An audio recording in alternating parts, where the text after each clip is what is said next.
Kita adalah pengembara, pengembara di dunia yang sementara.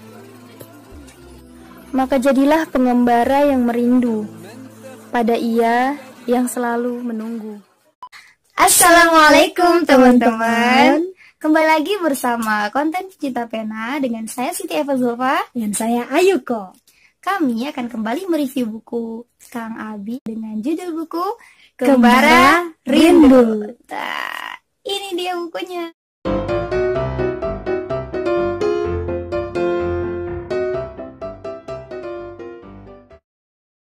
Teman-teman harus tahu dulu, buku ini diterbitkan oleh penerbit Republika, Republik Penerbit. Ini penerbit yang salah satu yang paling Eva favoritin banget. Kalau penulisnya mungkin teman-teman udah pada tahu, novelis nomor 1 di Indonesia, Habibur Rahman El Shirazi. Ini ringan banget. Cuma berapa halaman yuk?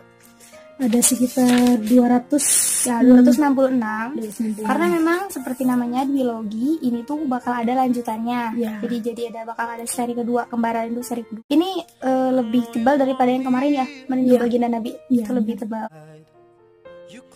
Tema di situ itu lebih ke bagaimana keberkahan itu ditemukan dari orang tua, ketaatan kita kepada orang tua, ketaatan kita kepada guru ulama besar, dan bagaimana keberkahan itu ditemukan agar kita bisa mengayomi anak-anak yatim. Itu Keren. Karena Muhammad dan anak yatim itu seperti dua jari. Wakafilul ana wakafilul yatim hakadha fil jannah. Kebayang dong teman-teman, deket banget sama Rasul. Berarti kan dia bakal dapet surga yang VIP karena bareng Rasul. Subhanallah kan. Jadi kita harus kaya yuk. Iya benar. Kita harus kaya supaya kita bisa sedekah mengayomi anak yatim. Semangat untuk kaya. Semangat. Tokoh utamanya adalah Ridho. Lalu ada tokoh utama wanita itu siapa ya? Syifa mungkin ya. Ada Syifa, ada Diana, ada Lina. Ada Lina. Nah kalau Syifa ini masih keluarga sama Ridho, jadi kayak sepupu gitu.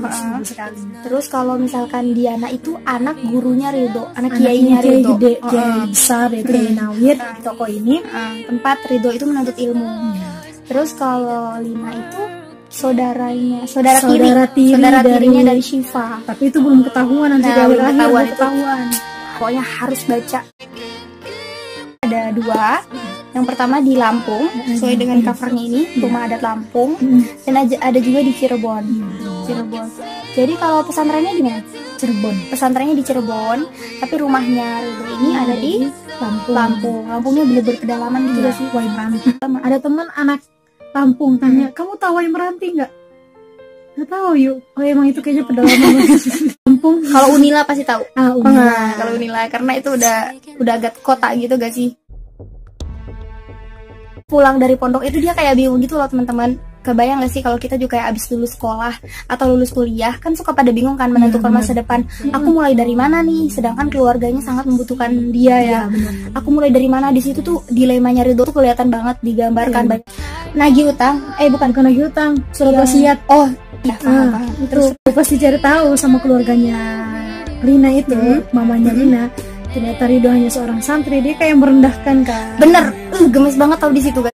Pasti dia tuh nggak bisa apa-apa, dia tuh nggak cerdas gitu loh, maksudnya.